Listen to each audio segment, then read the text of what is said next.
Bendiciones para todos, hermanos y hermanas. Es martes 21 de febrero. Les damos la bienvenida al estudio de la lección de la Escuela Sabática, nuevamente, que estamos aquí desarrollando con mi hermano Javier Saltos. Quiero decirle, donde quiera se encuentre, que la paz del Señor le acompañe y denos un like y comparta al mismo tiempo este material. Y ore por nosotros para que todo lo que nos hemos propuesto hacer para Dios, lo logremos, lo alcancemos.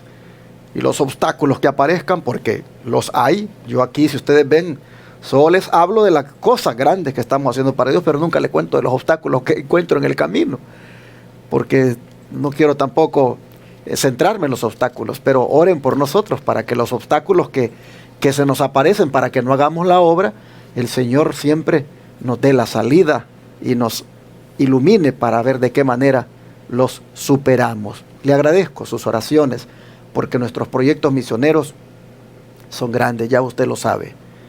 Queremos hacer un proyecto aquí en Shepherd, Texas, tipo escuela de Madison.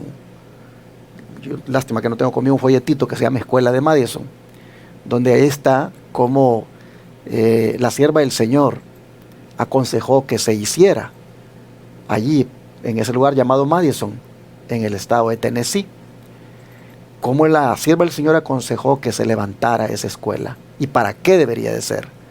Bueno, el anhelo de nosotros aquí en Estados Unidos y ahí en Shepherd es que podamos nosotros también hacer un proyecto tipo escuela de Madison, donde preparemos misioneros para enviarlos a diferentes lugares a proclamar el mensaje, gente que esté dedicada, que entienda que hay que ser misioneros o misioneras. Sé que es un proyecto grande, sé que hay que invertir recursos, solo en construcción hay que invertir mucho, y sé que somos un ministerio que no tiene gente rica, no hay millonarios aquí, no hay empresarios, no hay personas dueñas de compañías grandes que dicen aquí está mensualmente nuestros aportes para que hagan realidad. Sé que este ministerio, los seguidores de él y los que aportan, son gente con salarios modestos, son personas sencillas, humildes muchas de ellas, y los recursos que entran son bastante modestos. Pero esa es la oportunidad también de uno depender de Dios, y no de los donantes, sino de Dios. Y Dios se encarga de colocar o mandar donantes que den de acuerdo a sus capacidades, de acuerdo a su fe, y nos pone el Señor ahí a mirar las maravillas que Él hace. Así que solo le pido, hermano, hermana, oración. Y si está en su alcance también aportar, ya usted sabe. En la pantalla están las maneras de cómo hacerlo. Tome nota de cualquiera de ellas y envíe aquí diezmos, ofrendas o donaciones especiales para que podamos hacer esta gran obra de expandirnos en Shepherd, de seguir pagando los canales de televisión y radio, de levantar la obra en Colombia, en México, que es los otros dos lugares donde estamos por expandirnos. De antemano, muchas gracias a los que nos apoyen. También está en la pantalla. En Colombia ya tenemos abierta la cuenta de banco, ya tenemos registrado nuestro ministerio con el nombre de Centro de Estilo de Vida Los Tres Ángeles Internacional. Tome nota usted, hermano colombiano, y apóyenos depositando en esa cuenta de ahorro que aparece ahí en Bancolombia. Haga usted realidad la obra allá, que mientras aquí en Shepherd el Señor nos va bendiciendo con los hermanos y hermanas que apoyen, usted también apoya ahí en Colombia la obra que queremos hacer. Ya muy pronto estaremos dando también la cuenta de banco en México para que también los hermanos mexicanos depositen ahí y hagamos realidad el proyecto en México. Así, hermanos, estamos prácticamente inmersos en estos proyectos misioneros y el Señor es el que tocará corazones. Yo solo hablo, yo solo cuento lo que estábamos haciendo, la necesidad que hay, y lo demás se lo dejo al Señor. Si usted se siente llamado por Dios para aportar, para unirse a nosotros, que así sea y que el nombre de Dios sea glorificado y le bendiga a usted, ¿verdad? Es lo único que hacemos acá, hacer saber cómo estamos de ocupados y enfocados en la obra. Nuevamente mi hermano Javier Saltos me acompaña para el estudio de hoy. Hermano Javier, ¿cómo estás? Pastor, Dios les bendiga. Gracias. Un feliz día. Y también, queridos hermanos, a ustedes un feliz día. Que Dios les bendiga a la distancia. Recuerde que esta semana estaremos escuchando el himno 238 al andar con Jesús. Así que bienvenidos y que este estudio pueda servir de bendición para su vida. Oramos. Amén. Querido Dios, que moras en los cielos. Amén. Alabamos tu nombre, oh Dios, en esta mañana. Dándote gracias por la oportunidad de despertar, Señor. Querido Dios, ahora queremos, antes de hacer cualquier otra cosa, primero abrir tu palabra. Amén. Queremos meditar en ella y que usted nos hable a través de ella, Señor. Pero no queremos hacerlo por nosotros mismos. Queremos que su Espíritu Santo nos asista, que su Espíritu Santo nos enseñe, que sea nuestro Maestro. No tan solo a nosotros, sino también a aquellos que nos escuchen y nos vean en las plataformas. Bendíganos a través de este estudio a todos los que entremos en esta lección de escuela sabática. Gracias, Señor, en el nombre de Jesús. Amén. Amén. Seguimos, mis hermanos, entonces con el tema que estamos tratando en la semana, que es el de la ley ceremonial. Y bajo el subtema sistema ceremonial, ¿quiénes estuvieron, hermano Javier, entre los primeros en hacer los sacrificios de animales de esta manera? Si tú te lees, por favor, todos los textos de Génesis y su servidor, el de Hebreos 11:4. Amén. Bien. Génesis capítulo 3, versículos 21 y 22. La palabra de Dios nos dice ahí: y Jehová Dios hizo al hombre y a su mujer túnicas de pieles, y los vistió. Y dijo Jehová Dios: he aquí el hombre es como uno de nosotros, sabiendo el bien y el mal. Ahora pues, que no alargue su mano, y tome también del árbol de la vida, y coma y viva para siempre. El capítulo 4, el versículo 2 al 4, dice ahí: después dio a luz a su hermano Abel. Y Abel fue pastor de ovejas, y Caín fue labrador de la tierra. Y aconteció, andando el tiempo, que Caín trajo del fruto de la tierra una ofrenda a Jehová. Y Abel trajo también de los primogénitos de sus ovejas, de los más gordos de ellas. Y miró Jehová con agrado a Abel y a su ofrenda. Hermanos, la pregunta que nos hacía aquí la escuela sabática es: ¿quiénes estuvieron entre los primeros en hacer sacrificios de animales de esta manera? Pues vemos aquí claramente de que cuando el hombre pecó, fue necesario, porque se vieron desnudos, ¿verdad? Fueron necesarios, como Dios dice aquí, que hicieran túnicas de pieles, y esas pieles eran pieles de cordero. Y entonces vemos aquí claramente que ahí fue el primer sacrificio que se hizo cuando el pecado entró a este mundo. Y luego pues continuaron los hijos de Adán y Eva, que fue Abel, que ofrecía también a sus ovejas de lo más gordo, de lo más que él tenía, y Jehová miraba con agrado la ofrenda de Abel. Así que vemos que la familia de Adán y Eva fueron las primeras que sacrificaron, pastor, animales de esta manera. Pero llama la atención en el versículo 4 del capítulo 11 lo que dice todavía de Abel. Y es que dice: por la fe Abel ofreció a Dios más excelente sacrificio que Caín, por lo cual alcanzó testimonio de que era justo, dando Dios testimonio de sus ofrendas, y muerto aún habla por ella. Aquí hay mucho que hablar, hermanos, sobre este texto. En primer lugar, lo que nos dice Pablo es de que Abel no miró en su ofrenda de que ésta tuviera un valor expiatorio, sino que él miró en su ofrenda a aquel que verdaderamente le iba a expiar, a aquel que verdaderamente le iba a perdonar. Es interesante que dice: alcanzó testimonio de que era justo. ¿Qué dice eso? Que él miró en lo que hacía al Redentor, que él sabía que alguien más realmente vendría a justificarle. Por eso dice que fue más excelente sacrificio que el de Caín, porque él miró al Cordero de Dios, que vendría a quitar el pecado del mundo. En cambio, Caín nada más cumplió con el ceremonial y ni siquiera dio lo que Dios pedía, sino que dio lo que él quería. Así que cumplió el mandato de hacer una ofrenda, pero dio lo mejor de sus frutos. En cambio Abel, él tenía la mirada puesta. Por eso dice que dio testimonio y muerto aún habla por ella. Si hablamos de los muertos que hablan, el único que, digamos, habla por él todavía es Abel, con lo que hizo. Porque quedó registrado que fue justificado por la fe, que miró al Redentor de él anticipadamente en aquel sacrificio.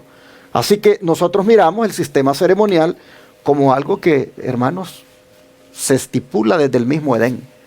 En el mismo Edén se establece el sistema ceremonial. Desde el mismo Edén el Señor estaba enseñando al ser humano cómo se salva, que solamente es por gracia y por fe en aquel que sería su sustituto. El Evangelio, hermanos, está trazado desde el Edén. El Evangelio por la gracia, el Evangelio de salvación por fe, viene desde el mismo Edén. Y Abel, miren ustedes cómo se destaca como ejemplar, como siendo uno de los hombres de fe que fue justificado por la fe en Cristo. Amén. Vamos a donde profecía que dice patriarcas y profetas al respecto. Dice ahí la sierva: el sacrificio de animales fue ordenado por Dios para que fuese para el hombre un recuerdo perpetuo, un penitente reconocimiento de su pecado y una confesión de su fe en el Redentor prometido. Tenía por objeto manifestar a la raza caída la solemne verdad de que el pecado era lo que causa la muerte. Para Adán, el ofrecimiento del primer sacrificio fue una ceremonia muy dolorosa. Tuvo que alzar la mano para quitar una vida que solo Dios podía dar. Por primera vez iba a presenciar la muerte y sabía que si hubiese sido obediente a Dios, no la habría conocido el hombre ni las bestias. Mientras mataba a la inocente víctima, temblaba al pensar que su pecado haría derramar la sangre del Cordero Inmaculado de Dios. Esta escena le dio un sentido más profundo y vívido de la enormidad de su transgresión, que nada sino la muerte del querido Hijo de Dios podía expiar. Y se admiró de la infinita bondad que daba semejante rescate para salvar a los culpables. Una estrella de esperanza iluminaba el tenebroso y horrible futuro y le libraba de una completa desesperación. Hermano, interesante cita. La cita es muy clara, muy profunda a la misma vez. Ratifica lo que el pastor estaba diciendo hace un momento, que el sacrificio de animales fue ordenado por Dios y su único objetivo era que pudiera en el hombre haber un recuerdo perpetuo y penitente, el reconocimiento de su pecado y una confesión de su fe en el Redentor prometido. Y que tenía por objeto, dice, manifestarle a la raza caída que el pecado era lo que causaba la muerte. Cuando Adán ofreció el primer sacrificio, dice que temblaba. Era una ceremonia muy dolorosa para él porque nunca había visto la muerte, nunca había matado a nadie, ni a nada. Cuando él vio caer la primera hoja, dice que él lloraba, ¿verdad? Dice el Espíritu de Profecía. Por eso, al matar a este cordero, dice que él temblaba, porque dice, por primera vez iba a presenciar la muerte. Y sabía que si hubiera sido obediente a Dios, no la habría conocido el hombre ni las bestias. Porque fue desobediente, Dios tuvo que dar a Adán y a Eva esta ordenanza de sacrificios que señalaban al único Cordero de Dios que quita el pecado del mundo. Amén. Bueno, mis hermanos, después Dios viene y desarrolla un sistema que lamentablemente el pueblo tampoco no comprendió lo que en ese sistema estaba plasmado. Allí estaba el plan de salvación. ¿Qué fue o dónde se desarrolló ese sistema que el pueblo no comprendió, como es el plan de salvación, y que no lo comprendió en el monte Sinaí? Bien, Éxodo capítulo 25, el versículo 8, dice la palabra de Dios: y harán un santuario para mí, y habitaré en medio de ellos. Hermanos, aquí vemos claramente cómo Dios da la ordenanza de que el pueblo de Israel haga un santuario donde Dios pudiera habitar y esté en medio de ellos, puesto que en ese tiempo los israelitas eran nómadas. El santuario debía poder armarse y desarmarse fácilmente para ser transportado de lugar. Es significativo el hecho de que la palabra hebrea traducida a santuario nunca se aplica a un templo pagano, ¿verdad?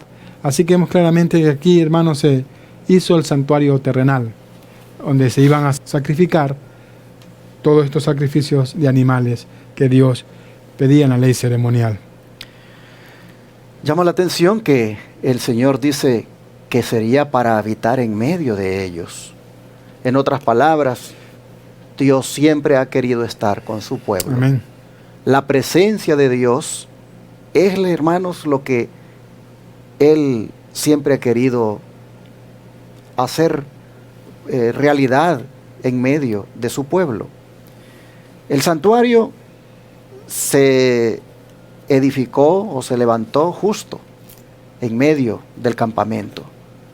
Todas las miradas apuntaban al santuario. Todo lo que se hacía en el santuario tenía un propósito.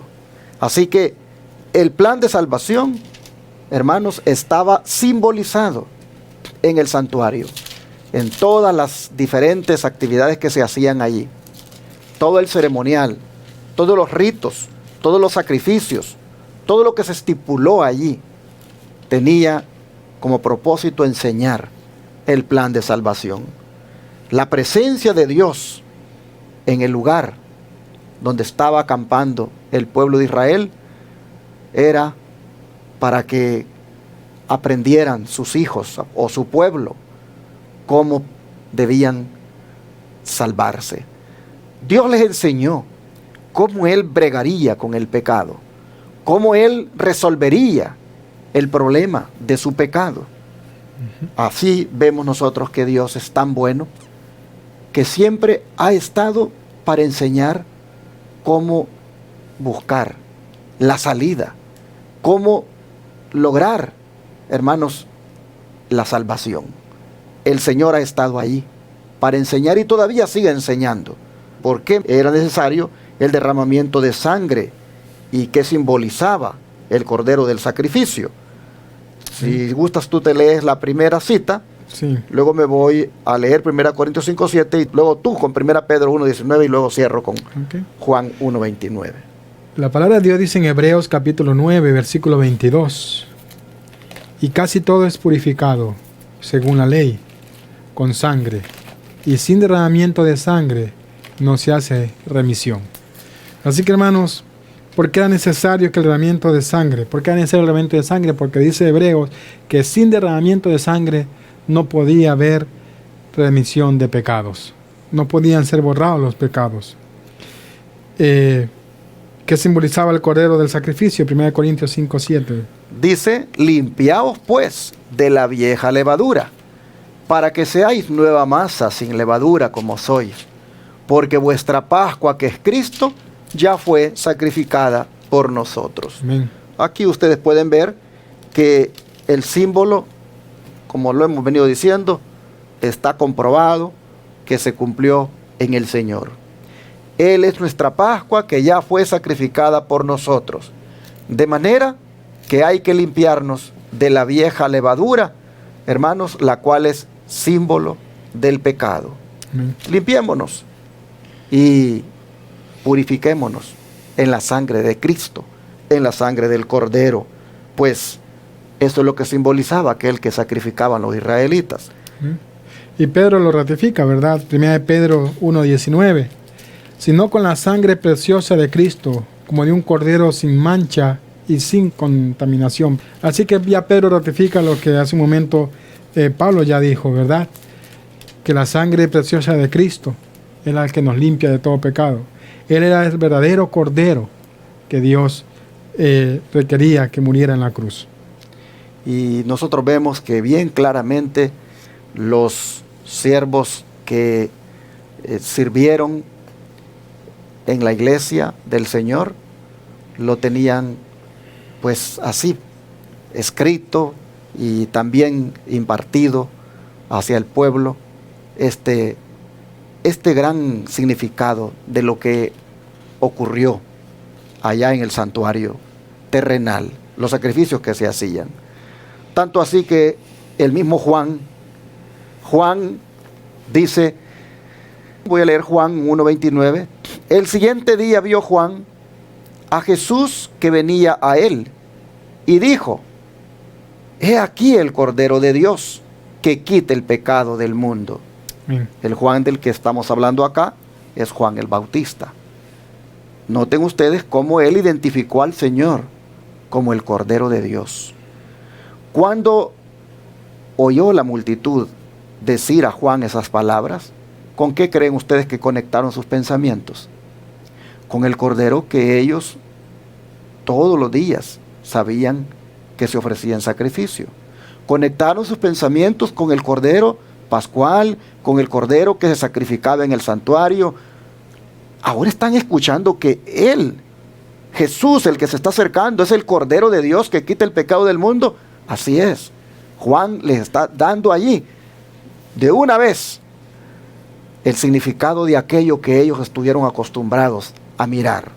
Juan presenta a Cristo como el Cordero de Dios, que quita el pecado del mundo. Vamos a donde profecía para recalcar más el punto. Sí, el bosquejo de la vida de Pablo, la página 103-104, dice lo siguiente. Pablo llevó a sus oyentes a través de los símbolos y sombras de la ley ceremonial hasta Cristo, a su crucifixión, su sacerdocio y el santuario de su ministerio. El gran objeto que había proyectado su sombra hacia atrás en la era judía. Él, como Mesías, era el antitipo de todas las ofrendas de sacrificio. El apóstol mostró que, según las profecías y la expectativa universal de los judíos, el Mesías sería del linaje de Abraham y de David. Luego recorrió su ascendencia desde el gran patriarca Abraham a través del rey salmista. Demostró a partir de las escrituras cuál debía ser el carácter y las obras del Mesías prometido, así como su recepción y trato en la tierra, tal como lo atestiguan los santos profetas. A continuación demostró que estas predicciones también se habían cumplido en la vida, el ministerio y la muerte de Jesús, y por lo tanto que era realmente el Redentor del mundo.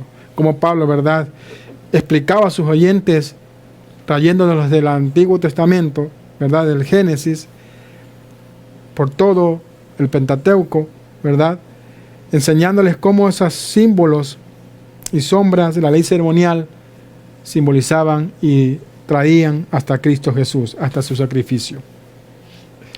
Y así, hermanos y hermanas, una vez más, se destaca a Jesús en esta lección como la solución, como la única esperanza del pecador. Amén. Se destaca por todos los textos y las citas del don profético al centro de las Escrituras y de todo el plan de salvación, como lo es Cristo. Interesante cómo los antepasados nuestros lo tuvieron claro, al menos los que no perdieron de vista el significado, y cómo incluso los apóstoles también se esforzaron por seguir presentando al Señor como la única solución. Hoy también, hermano, hermana, Jesús sigue siendo la solución para el pecador. Hoy Jesús sigue siendo para todos nosotros nuestra esperanza, hermanos. Hoy también nosotros debemos de ser redimidos, debemos de ser restaurados, debemos de ser justificados por la fe en Él, como lo hizo Abel, como lo hicieron nuestros antepasados. Jesús es nuestro Cordero, Jesús murió, Jesús es nuestro sustituto. Hermanos, vivamos agradecidos y perseveremos en amarle y servirle, pues nadie más ha hecho tan grande sacrificio por nosotros.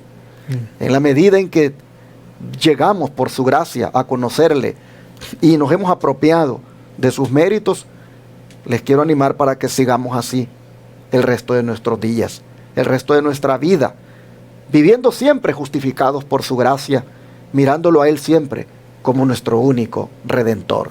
Amén. Oremos y agradezcámosle por tan grande esfuerzo y sacrificio que hizo, por tan grande redención lograda por nosotros. Vamos a orar. Querido Padre, hoy nuevamente vemos cómo ha sido de grande tu sacrificio. Amén. Cómo en calidad de cordero, sin ninguna mancha, sin ningún pecado, inocentemente, prácticamente fuiste sacrificado. Y lo permitiste por amor a nosotros, para redimirnos, para también tener oportunidad de salvación. Amén. Vemos, Señor, cómo los antepasados miraban realmente en ti, al único que habría de salvar a este mundo, al único que con su sangre derramada podría pagar la deuda. Estamos hoy, Señor, muy agradecidos por todo esto y te rogamos que perseveremos en esta justicia imputada que nos has dado. Que perseveremos, Señor, en esta justificación por la fe en ti y que vivamos siempre agradecidos por ser el centro, por ser, Señor, la única causa y razón de nuestra salvación. Amén. Te lo pedimos y lo agradecemos en el nombre de Jesús. Amén. Amén.